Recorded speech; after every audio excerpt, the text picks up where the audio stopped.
সূরা ফাতিহা কুরআনুল কারীমের অন্যতম শ্রেষ্ঠ ও গুরুত্বপূর্ণ সূরা, যা নিয়মিত পাঠ করলে আল্লাহর সাথে সরাসরি যোগাযোগ স্থাপিত হয় এবং বান্দার প্রতিটি আয়াতের জবাব স্বয়ং আল্লাহ প্রদান করেন।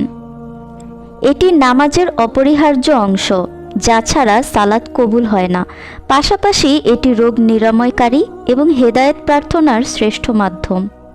সূরা ফাতিহা পড়ার প্রধান ফজিলত ও উপকারিতাগুলো হলো: সূরা ফাতিহা ছাড়া নামাজ হয় না, এটি প্রতি রাকাতে পাঠ করা ওয়াজিব।